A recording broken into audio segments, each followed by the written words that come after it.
అటువలిని స్త్రీ కదా. ఈ అధ్యాయంలో ఎక్కువగా అటువలిని అనే మాటలు ఎక్కువగా మనం చూస్తూ ఉంటాం. స్త్రీలు అటువలిని అన్నది మనం ఈరోజు చెప్పుకున్నాం. మీకు తెలుసు, స్త్రీలు కుటుంబంలో ఎలా కాపురం చేయాలి, వారు మనసు లేనటువంటి దేవుడిని నమ్మనటువంటి ఒక మూర్ఖుడైన భర్తతో ఎలా కాపురం చేసి అతన్ని రక్షించుకోవాలో మనం కూడా వచ్చాయి. మొదటి నుంచి మనం చదువుకున్నాం, 2-3 సార్లు చెప్పాను. అయితే పురుషుల గురించి ఈరోజు మీతో మాట్లాడబోతూ ఉన్నారు. పురుషులు ఇక్కడ ఎక్కువ మంది లేకపోయినా బయట వింటూ ఉన్నారు కనుక ఈ మాటల ద్వారా పురుషులు గ్రహించగలరు. ఏం గ్రహించగలరంటే, కుటుంబ ఆశీర్వాదానికి, బిడ్డల భవిష్యత్తుకి, ఆ కుటుంబం యొక్క క్షేమానికి కారణము శిరస్సు అయినటువంటి పురుషుడే అని విలుస్తున్న ప్రతి పురుషుడు అర్థం చేసుకోవాలి.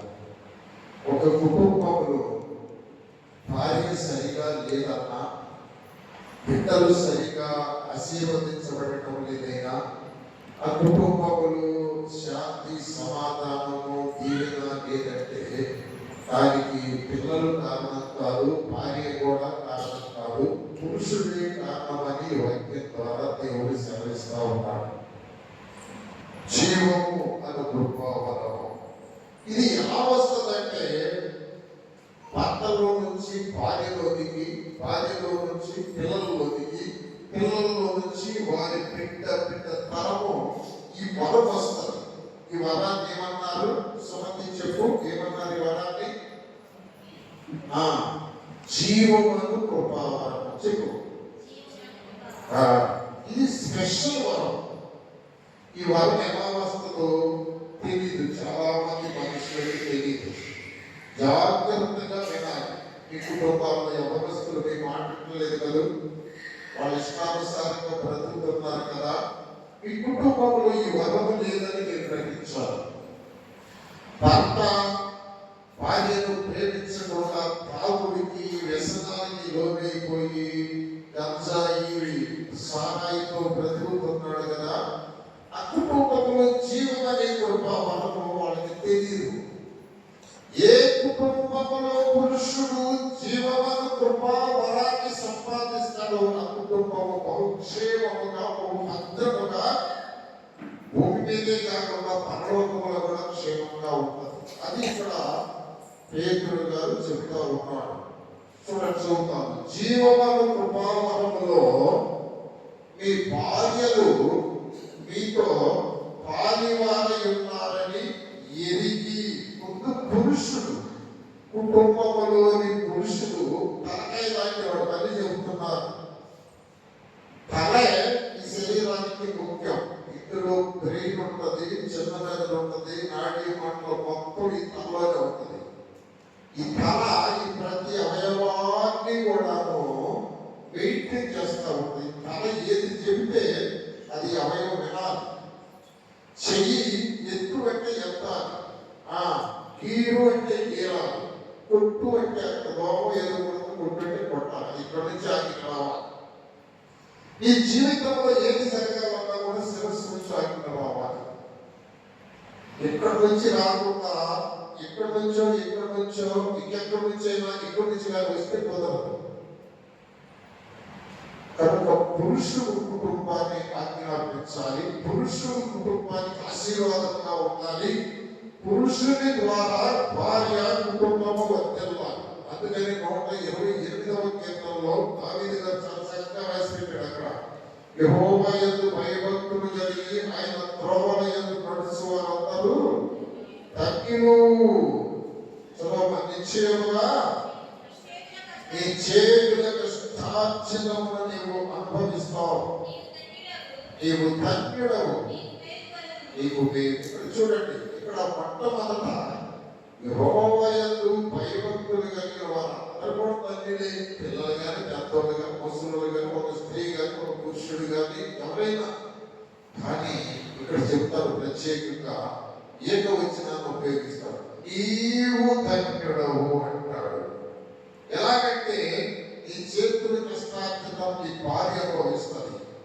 నీవు యెహోవా యందు భయభక్తులుగా ఆయన త్రోవల్లో నడుస్తా ఉంటే నీ బిడ్డలు ఒలివ మొక్కల వలె పెరుగుతా ఉంటారు. నీవు యెహోవా యందు భయభక్తులుగా ఆయన త్రోవల్లో నడుస్తా ఉంటే నీ భార్య నిజమైన ద్రాక్షావల్లి వలె కలకలలాడుతూ నీ లోకి వస్తే ఎప్పుడు సంతోషంగా ఉంటుంది. ఇక్కడ దేవుడని వస్తుంది. ఇక్కడ ఒక కుటుంబ ఆశీర్వాదానికి మూలము పురుషుడు మొట్టమొదట గమనించాలి, గ్రహించాలి. శాపము కానీ ఆశీర్వాదము కానీ పురుషుడు ద్వారానే కుటుంబానికి భార్యకు బిడ్డలకు వస్తుంది.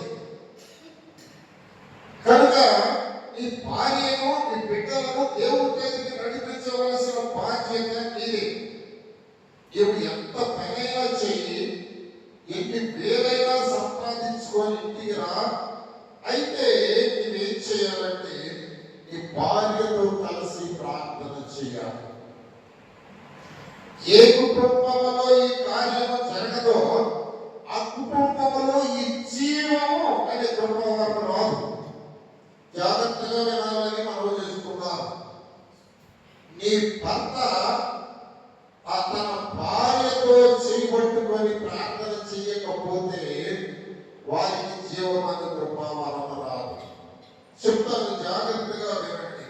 భర్త పనులు చేసి వస్తాడు, హడావుడిగా వచ్చేసేసి స్నానం చేసి అన్నం తిని అలసిపోయి ఏంటే యువతో ప్రార్థన చేసేది, ప్రార్థనకి వెళ్తుంది కదా, ఏం చేస్తుంది కదా, నేను పడుకుంటాను అని పడుకొని గురువు పెట్టి నిద్రపోయింది అనుకో, ఖచ్చితంగా కుటుంబంలోని సాధన ప్రవేశిస్తుంది. ఎందుకంటే రాణి గోడకు గేట్ లాంటి వాడు భర్త, నీ ఇంటికి గుమ్మం లాంటి వాడు భర్త. ఈ పంట దేవుని చేతుల్లో లేకపోతే ఆ రాణి గోడకు ఇంటి కూడా తలుపులు బాగా తెలిసినట్టే. దోమలు వస్తాయి, ఈగలు వస్తాయి, పందికొక్కలు వస్తాయి, ఎలుకలు వస్తాయి, గబ్బిడాలు వస్తాయి, అన్ని వస్తాయి, దొంగలు కూడా వస్తాయి. కుటుంబ యజమానుడు కుటుంబ ఆశీర్వాదానికి మూలమని నొక్కి చెప్తూ ఉంటారు. పురుషులారా, మీరు వింటూ ఉంటే ఈ వాక్యాన్ని మీరు చదవండి. 1కి 10 సార్లు చదవండి. 1 పేతురు పత్రిక 1వ అధ్యాయం 7వ వచనం. జీవమైన కృపావరములో మీ భార్యలు మీతో పారివారై ఉన్నారని ఎరిగి ఎక్కువ బలహీనమైన ఘట్టమని మీ భార్యను సన్మానించు. ఎప్పుడైతే నువ్వు నీ భార్య చేయబెట్టి ప్రార్థన చేస్తావో, ఇద్దరు చేతులు పట్టుకొని దేవుడి దగ్గర మొదలుపెడతారో, అది సంపూర్ణమైన శరీరం అయిపోతుంది. భార్య అబ్బాయికి నువ్వు తనతో కూడా ఉన్నటువంటి శిరస్సువి, నువ్వు పురుషుడివి, నీ కుటుంబానికి నువ్వు రాజువి. ఈ రాణి అయిన భార్యతో కలిసి ఈ రాజు అయిన దేవుడి దగ్గర మోకరించకపోతే ఆశీర్వాదం ఎట్లు చేస్తుంది. నీ భార్య శనివారం వచ్చి విశ్రాంతిగా ఆచరిస్తా ఉంటే నువ్వు ఇంట్లో టీవీలు చూసుకుంటూ ఇష్టమైనటువంటి పనులు చేసుకుంటూ ఈ పని, ఈ స్టేటస్, ఈ ఇష్టాన్ని నెరవేర్చుకుంటే ఆశీర్వాదం ఎట్నుంచి వస్తుంది. తల తీసి పక్కన పెట్టి శరీరాన్ని ఏదైనా పని పంపిస్తే ఉపయోగం ఉంటుందా? కనుక దేవుడి దగ్గరికి వచ్చినప్పుడు ఒక ఆదివారం శనివారమే కాదు, ప్రతిరోజు ఏ రోజు నీ భార్యతో కలిసి ప్రార్థన చేయవో ఆ రోజు ఖచ్చితంగా సైతాను నీటిలోకి ప్రవేశిస్తే గట్టిగా చెబుతున్నా, శోధన ప్రవేశిస్తుంది. ఈ బిడ్డల మీద దెయ్యాలు పనిచేస్తూ ఉంటాయి. ఎప్పుడైతే భార్య భర్త కలిసి ప్రార్థన చేస్తూ ఉంటారో పసిబిడ్డలు మీ చుట్టూ కూర్చొని భావిస్తారు. బాల్యం నుంచి వారు చక్కగా దేవుడిలో పెరుగుతారు. సైతానికి, పాపానికి, లోకానికి నీ కుటుంబంలో అవకాశం ఉండదు. కనుక భర్త ఎప్పుడు కూడా భార్య నిర్లక్ష్యం చేయకూడదు. ఏంటే ఈవితో కలిసి ప్రార్థన చేసే ఎంత ఈసీ పట్టుకునేదని తేలిక తీసుకోవద్దు. ఈ పనులే ముఖ్యం అనుకోబాక, నీ డబ్బు సంపాదనే ముఖ్యం అనుకోబాక, లేదా నువ్వే పెద్ద గొప్ప అనుకోబాక. దేవుడు గొప్ప. దేవుడు నీ కుటుంబాన్ని ఆశీర్వదించాలంటే భార్య భర్తలు బిడ్డలు కలిసి ప్రార్థన చేయడం గొప్ప. దీని తర్వాత ఏదైనా హల్లెలూయా చెప్పండి. జాగ్రత్తగా వినండి. ఒక బైబిల్ పండితుడు అంటాడు, భార్య భర్తల యొక్క రిలేషన్షిప్ ఈ లోకం వరకే అని అంటాడు. ఈ లోకం వరకే కాదు, ఈ లోకం తర్వాత కూడాను ఈ రిలేషన్షిప్ ఉంటుందని ఈ అపోస్తలుడైనటువంటి పేతురు గారు రాసి పెట్టాడు. చచ్చిపోయిన తర్వాత కూడాను ఈ బంధం, ఈ భార్య భర్త కుటుంబ బంధం ఆత్మీయంగా కూడాను దేవుని సన్నిధిలో యుగాలు ఆనందంగా ఉన్నారంటే ఖచ్చితంగా ఈ కృపావారమని కుటుంబంలో ఉంటారు. దీని ద్వారానే దీని వస్తుంది. దీనికి వేరుగా దీని వచ్చిందంటే ఆ దీని మళ్ళా పోవచ్చు. అది డబ్బు కానీ, అది పలుకుబడి కానీ, అది ఉద్యోగం కానీ, అది ఏదైనా సరే ఈ కుటుంబంలో భార్యాభర్తలు కలిసి ప్రార్థన చేసేటువంటి అలవాటు లేకపోతే ఎంత వచ్చినా అంత మళ్ళా పోవచ్చు. అది స్థిరంగా ఉండాలి అంటే ఈ వరము ఈ కుటుంబంలో కలిగి ఉండాలి. హల్లెలూయా, హల్లెలూయా. ఈ భార్యాభర్తల సంబంధం అనేది చాలా మంది అనుకుంటారు ఈ భూమి మీద వారిగా అనుకుంటారు.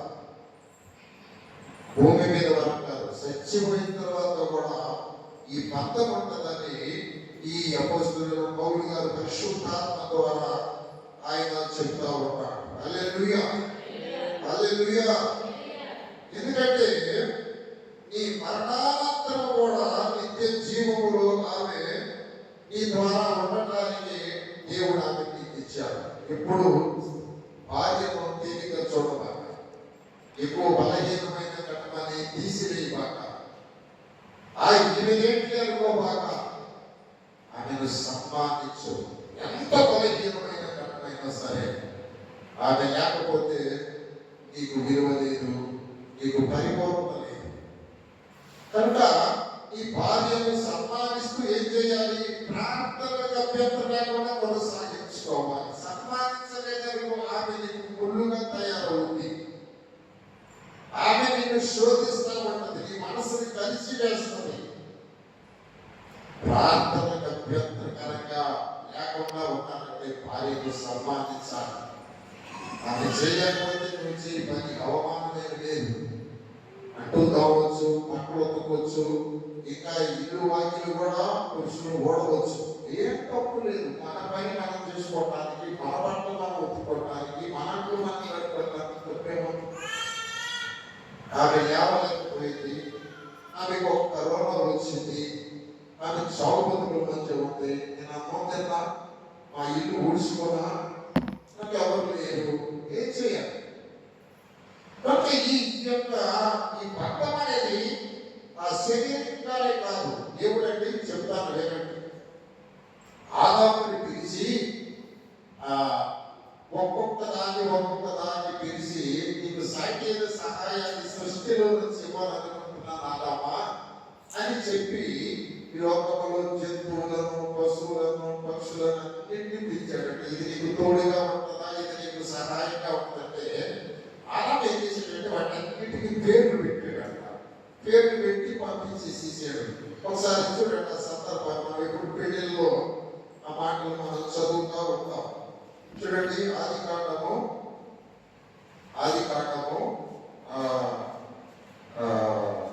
3వ అధ్యాయము 2వ అధ్యాయంలోనే 18వ వచనం చూడండి. మరియు దేవుడైన యెహోవా చదువు దేవుడైన యెహోవా ప్రతి జంతువును, ప్రతి ఆకాశ పక్షిని నేల నుండి నిర్మించి వేరు నిర్మించి ఆదాము వాటికి ఏ పేరు పెట్టినో చూసినట్టు అతని యొద్దకు వాటిని రప్పించెను. జీవము గల ప్రతి దానికి ఆదాము ఏ పేరు పెట్టెను, ఆ పేరు దానికి కలిగేది. అప్పుడు ఆదాము సమస్త పశువులకును, సమస్త పక్షులకును, సమస్త భుజంతువులకును పేరు పెట్టెను. అయినను ఆదామునకు సాటి అయిన సహాయము అతనికి లేకపోయెను. ఇప్పుడు ఈ మాట పెట్టుకోవాలి. ఎక్కడికి పేరు పెట్టేది కానీ అయినా కూడా సాటి సహాయం వీటిలో అయితే దొరకలేదు. అప్పుడు దేవుడైన యెహోవా ఆదామును గాఢంగా కలుగజేసి అతను నిద్రించినప్పుడు అతని పక్కటెముకలలో ఒక దానిని తీసి ఆ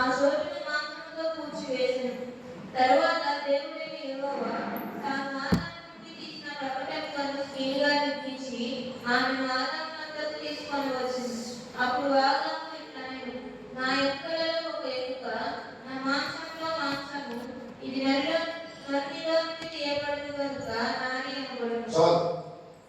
ఈ స్త్రీకి ఆదాము 2 సార్లు పేరు పెట్టాడు. అన్నిటికీ ఒక్కసారి పేరు పెట్టాడు కానీ తనలో నుంచి తీసినటువంటి ఆ స్త్రీకి ఆదాము 2 సార్లు పేర్లు పెట్టాడు. మొదటిసారి ఏమని పెట్టాడంటే దేవుడు ఆదాములో నుంచి తీసి ఆదాము ఎముకను ఆదాము మాంసాన్ని తీసి ఆయన దగ్గరికి ఆమె తీసుకొని వస్తున్నప్పుడు ఇది నీకు సహాయంగా ఉంటుందేమో చూడు అంటే ఆయన ఏమన్నాడండి? అలా ఏమన్నాడమ్మా? నరుల నుంచి తీయబడినది కదా నా ఎముకలో ఒక ఎముక నా మాంసములో మాంసము ఇది నరులలో అంటే నాలో నుండి తీయబడిన కనుక నాది అనకూడదు అన్నాడు. అంటే ఏంటి దాని అర్థము? అమ్మా నువ్వు నాలో నుంచి తీయబడిన నాదానివి, నా ఎముకవి, నా మాంసానివి. నాది అంటే నాదానివి అని అర్థం. రెండోసారి ఏమని పేరు పెట్టిందంటే ఆదాముకి అమ్మా నువ్వు నారివే కాదు నువ్వు అవ్వమ్మవి అన్నాడు. అవ్వమ్మ అని ఎందుకు పేరు పెట్టాడంటే జీవము గల ప్రతి దానికి కూడాను నీవే తల్లివి అమ్మా. మనం చెప్తున్నా నారి అంటే నాలో సగభాగము అన్నాడు. ఇప్పుడు ఏమంటాడంటే అమ్మా నువ్వు సగభాగం కాదు, ఈ లోకంలో జీవం అనేది రావాలంటే నువ్వే తల్లివి. ఏదైనా జీవం రావాలంటే కుటుంబంలో జీవం రావాలంటే పిల్లల్లో జీవం రావాలంటే అమ్మా నువ్వే తల్లివి అమ్మా. జీవం గల ప్రతి దానికి నీవే తల్లివని రెండోసారి పేరు పెట్టాడు. హల్లెలూయా. కొంచెం జాగ్రత్తగా వినాలని నేను మనవి చేస్తున్నా. జీవము గల ప్రతి దానికి ఆమె తల్లి. జీవము రావాలి అంటే ఆమెను ఖచ్చితంగా ఆమెను సన్మానించాలి. నువ్వు బిడ్డవైనా, నీవు కూతురువైనా, నీవు భర్తవైనా ఆమె జీవము గల ప్రతి దానికి తల్లి. నీలో జీవం ఉంటుందంటే ఆ తల్లే కారణం. నిన్ను తల్లి కన్నది సోదరుడా. నీకు ఆ జీవమే బ్రతుకు కనుక స్త్రీని సన్మానించు. దూషించబాక, హింసించబాక, శోధించబాక, వాదించబాక. కనుక రెండవసారి జీవము గల ప్రతి దానికి నీవే తల్లివి. దేవునికి స్తోత్రం. ఈ భార్యాభర్తల సంబంధము ఏంటయ్యా? ఆశీర్వాదం ఇక్కడ ప్రారంభమవుతుంది. ఆశీర్వాదం ఎక్కడి నుంచో రాదు.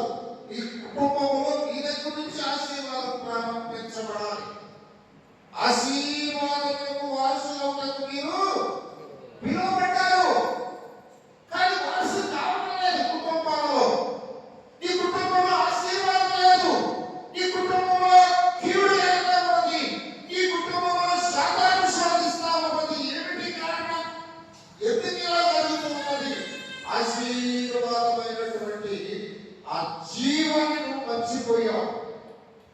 ఆ జీవము నుంచి కృప వరాలను మర్చిపోయావు. జీవము అమ్మ ఇస్తే, జీవము అమ్మమ్మ ఇస్తే ఏమండి ఆ జీవం అనే కృప శాశ్వతమైన జీవము దేవుడు ఇస్తాడు. మరణము వరకే కాదు, మరణం తర్వాత కూడా. ఇక్కడ భార్యాభర్తల సంబంధంలో 3 భాగాలు చెప్తాను. మీకు కొంచెం మనసు పెట్టి వినండి. పెళ్ళైనా పెళ్లి కాకపోయినా, పెళ్లి చేసుకోబోతున్నా, పెళ్ళ భర్త లేకపోయినా ఇప్పటికైనా ఈ సత్యాన్ని మీరు తెలుసుకోండి. ఈ సత్యం తెలియక ఎన్నో కుటుంబాలు చిన్నాభిన్నమైపోయినాయి. భర్తను కోల్పోయిన భార్యలు ఉన్నారు, భార్యను కోల్పోయిన భర్తలు ఉన్నారు, బిడ్డను కోల్పోయిన తల్లిదండ్రులు ఉన్నారు. దీనికి కారణం ఒక చిన్న లాజిక్ తెలుసుకోవట్లా. ఈ చిన్న లాజిక్ తెలియక ఎన్నో కుటుంబాలు బిడ్డలు కోల్పోయి, భర్తను కోల్పోయి, భార్యను కోల్పోయి ఒంటరిగా అమ్మటిస్తున్న కుటుంబాలు ఎన్నో ఉంటాయి. కారణం ఏంటంటే ఆ కుటుంబంలో జీవమను కృపావరానికి స్థానం లేదు. ఆ కుటుంబంలో కలిసి ప్రార్థించి దేవుణ్ణి వారి మధ్య ఉంచుకునేటువంటి అవకాశం లేదు. ఇక్కడ ఈ భార్య భర్తల బంధం అనేది 3 రకాలైన బంధం. నెంబర్ 1 ఇంగ్లీష్ లో చెప్పాలంటే ఫిజికల్ బాండ్ అంటారు. ఏమంటారంటే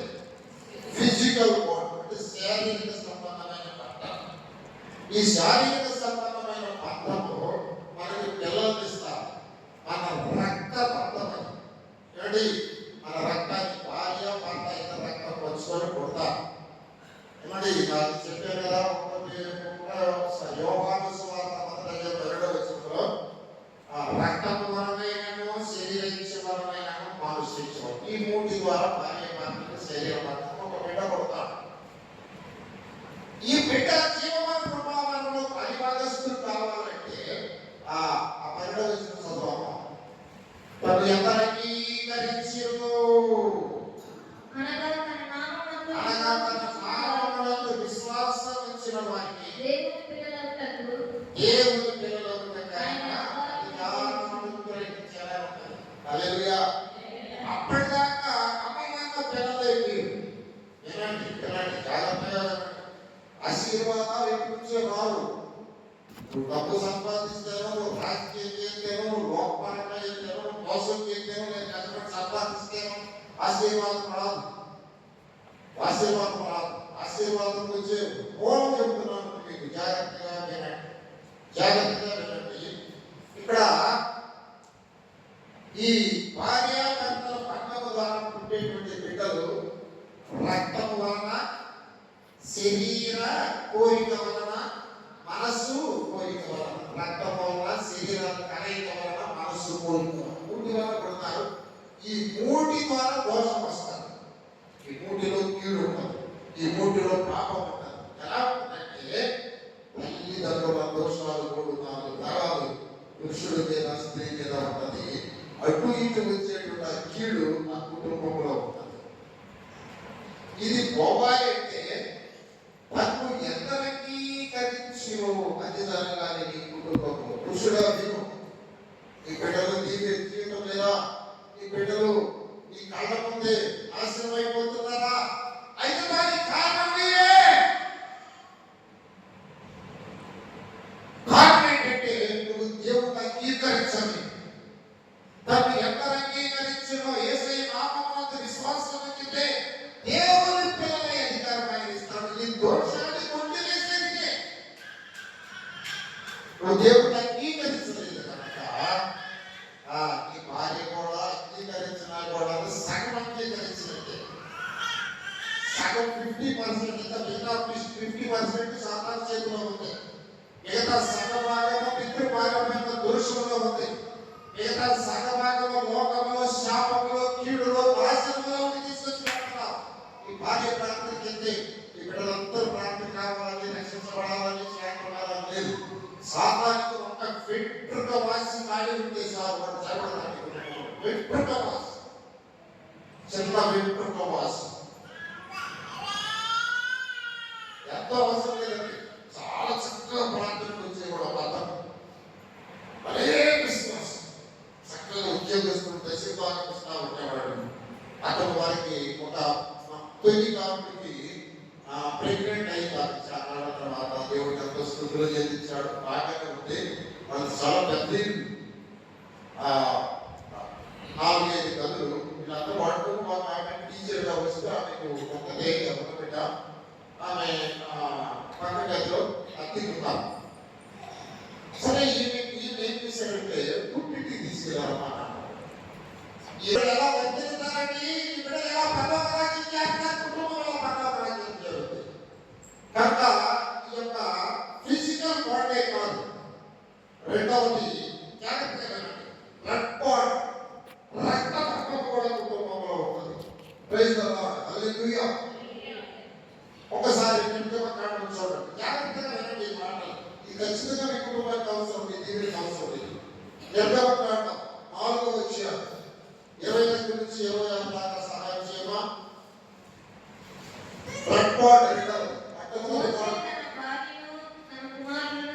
తీసుకొని గాడిద మీద ఎక్కించుకొని ఐగుప్తుకు తిరిగి వెళ్ళాను.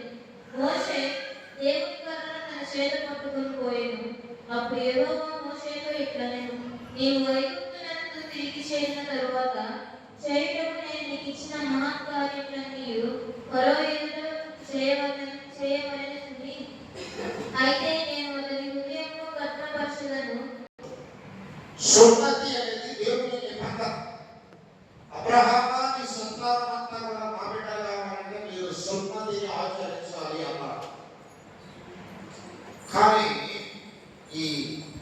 ఈ మోషే కుమారుడికి సున్నతి చేయాలి. మోషే కుమారుడికి సున్నతి చేయాలి. దేవుడు ఆజ్ఞాపించాడు, మోషే నువ్వు ఫరో దగ్గరికి వెళ్ళు. ఇదిగో మీ భావించిన కాలంలో ఈ మాటలు గొర్రెలు కాసుకున్నా కర్మ కింద పడేసేసి పడేసేసాడు. ఏమైంది మోషే? అయ్యా భయంకరమైన కోపం. ఇప్పుడు ఇదిగో నేను ఆజ్ఞాపిస్తున్నాను, అది నా కర్మ పట్టుకో అన్నాడు. ఆ పావును పట్టుకునేసరికి నాకు ఏమైంది? దేవుని కర్మ నుంచి ఆమె పట్టుకొని వెళ్ళిపోతా ఉన్నాడు. ఈ దేవుని కర్మ చేతిలో ఉన్నంత కారణం మోషేకు తిరిగేది. కానీ దేవుని ఆజ్ఞలకు లోపల దేవునికి ధైర్యం అవ్వాలి, దేవుని మాటను పాటించాలి. మోషే వెళుతూ ఉన్నాడు. తర్వాత ఇలా చెప్పు, ఇదిగో ఇశ్రాయేలు నా జ్యేష్ఠ కుమారుడు, నా పెద్ద కుమారుడు, అతడు నన్ను ఆరాధించాలి. జ్యేష్ఠత్వం నా సొత్తు కనుక నన్ను ఆరాధించడానికి నా కుమారుడు విడిచిపెట్టమని పరుగు చెప్పు. ఒకవేళ పరుగు విడిచిపెట్టకపోతే అతని జ్యేష్ఠ కుమారుని చంపేస్తానని చెప్పన్నాడు. అలాగే చంపేశాడు దేవుడు. దేవుడు మాట అంటే మాటే, మన చాయిస్ ఉండదు, రెండు కూడా అవకాశాలు ఉండవు. సరే వాడి భార్య భర్తలతో సహా వచ్చి ఆ సత్రం ఆయన పెట్టి దేవుడు వచ్చేసాడు.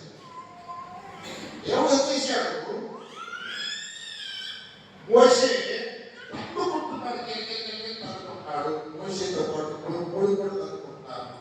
ఇద్దరికి ఇంకా సాగుదనానికి వచ్చేసాడు. దేవుడు ఆజ్ఞాపించాడు కదా ఎవరి దగ్గరికి, కానీ ఇప్పుడు చచ్చిపోతున్నారండి నా భర్త నా కొడుకు కూడా అని అర్థమైంది. ఒక్కసారి ఆలోచించుకోండి. దేవుడు చెప్పి దేవుడే ఎందుకు చంపుతున్నాడు నా భర్తను నా బిడ్డను కూడా అన్నప్పుడు ఆ కుటుంబంలో జరిగిన సంఘటన నాకు అర్థమైంది.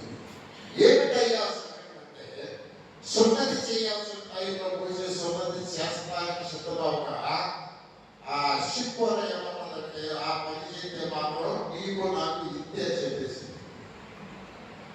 నువ్వు మళ్ళీ వెళ్ళిపోవాల్సిందే, బైక్ ఉండడానికి లేదు. ఏమనుకుంటున్నావు? అదే పైన అసలు సున్నతి ఏంటయ్యా? అసలు ఎక్కడా లేదు, నేను ఎక్కడ వినలేదే, నీకు మర్యాద కూడా చుట్టుకున్నావంటే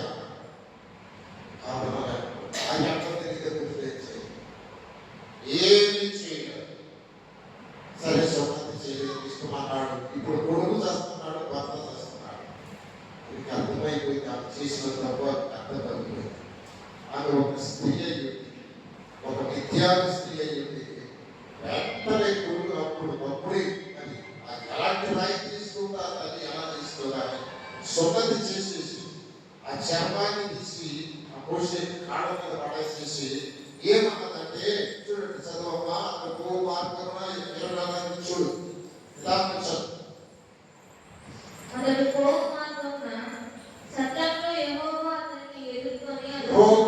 ఎదుర్కొని అతన్ని చంపచూడగా సిపోరా వాడిగల రాయి తీసుకొని తన కుమారునికి సున్నతి చేసి అతని పాదముల యొద్ద అది పడివేసి, నిజముగా నీవు నాకు రక్త సంబంధమైన పెనిమిటి వైద్యువనెను. ఇది సెకండ్ వర్డ్. మొదటి వర్డ్ ఇక్కడ అయిపోతున్నారు. కుటుంబం శరీరమే అంటే దేవుడు లేడు, బాప్తిజం లేదు, ప్రార్థన లేదు, శనివారం లేదు, ఆదివారం లేదు, పరిగెత్తడం, డబ్బు తీసుకొచ్చుకోవడం, తినడం, ఇష్టానుసారంగా బ్రతకడం. ఏమండి ఉండాలి, బిడ్డలు కనాలి, బిడ్డలు పెంచాలి, బిడ్డలు పోషించాలి. కానీ రెండవది రక్తబంధం కుటుంబం అంటే భార్యాభర్తల మధ్య. ఈ బంధం ఎలా ఏర్పడుతుంది? సున్నతి అన్నారు. హల్లెలూయా. బాప్తిజంలో ప్రత్యేకమైనటువంటి తండ్రి కుమార పరిశుద్ధాత్మ కార్యం ఉంటుంది. చాలా నిర్లక్ష్యంగా బాప్తిజం తీసుకోవడం జాగ్రత్త. ఆశీర్వాదానికి బదులుగా కీడుకు అవుతున్నాను. బాప్తిజానికి మీరు ఎన్ని కుటుంబంలో సాతాను ఖచ్చితంగా చేశాడు. అంత జాగ్రత్తగా నువ్వు నీ భార్య దేవుడికి బయట బ్రతుకుతారు. అంత భద్రంగా సంవత్సరం నేను చూస్తాను ఈ బిడ్డ విషయంలో, వారి భవిష్యత్తులో నేను కుటుంబం అంటే రెండు బంధాలు చెప్పారు. మూడవ బంధం చెప్తున్నా. దాన్ని ఏమన్నారంటే స్పిరిచువల్ బాండ్ అన్నారు. ఖచ్చితంగా సేవ, ఖచ్చితమైన సేవ. వంతులకి కుటుంబ సేవ. నువ్వు ఎంతగా కష్టపడు, ఎంతగా తెలియజేయాలి, ఖచ్చితంగా వస్తాయి. వ్యాధులు వస్తాయి, శాపాలు వస్తాయి, అవసరమైతే కారణం కూడా వస్తాయి. ఏం చేయలేవు, ఏం చేయలేవు. నీ కళ్ళ ముందు చూస్తా ఉంటాయని జరిగిపోతా ఉంటాయి. ఏడవడం తప్పేం చేయలేవు, ఏడవడం తప్పేం చేయలేవు. దేవుని మాటకు లోబడకపోతే ఈ ఏడు ఒక్కటేగా నీ కుటుంబంలో జరిగే నాశనానికి కారణం నువ్వే. నీ కుటుంబంలో జరిగే కీడు కారణం నువ్వే. పురుషుడా, జీవమును కృపావరములో నీ భార్య నీతో భార్యవారై ఉన్నారని ఎరిగి ఎక్కువ బలహీనమైన ఘటనని సన్మానించి ప్రార్థనలకు అభ్యంతరము కలుగుతున్నట్టు. ఓ హల్లెలూయా, హల్లెలూయా. కనుక ఈ మూడు బంధాలు, శారీరక బంధం అంతవరకే నీకు తెలిసాము. నేను చెప్తున్నా, రక్త బంధం కాదు. రక్త బంధం బాప్తిజంలో ఏమవుతుంది. మీరు బాప్తిజం తీసుకొని కలిసి ప్రార్థన చేయకపోతే మీకు చాలా కష్టం. ఒకటి కాదు, 7 వస్తాయి. అంతకుముందు 1 శోధిస్తా ఉంటాయి. ఇప్పుడు 7 దయ్యాలు వచ్చి కూర్చుంటాయి. ఎక్కడ చేసినాము? ప్రార్థన, ప్రార్థనే జీవం, ప్రార్థనే జయం, ప్రార్థనే ఊపిరి. దేవుడిని కట్టి వేసేది కుటుంబంలో ప్రార్థన. బలవంతంగా దేవుని మెడలు వచ్చేది ప్రార్థన. దేవుడి చేత బలవంతంగా పరిశీలించేది ప్రార్థన. నీవు దీవించము యాకోబు అన్నాడు. నువ్వు దీవించాల్సింది అన్నాడు. యాకోబు గెలవలా, దేవుడి గెలవలా, యాకోబు దీవించాడు. దీవించకుండా అది ప్రార్థన. ఎంత కష్టమైనా, ఎంత బాధైనా, ఎంత నష్టమైనా ఈ కుటుంబంలో ఈ జీవముల కృప వల్ల, ఈ రక్త బంధం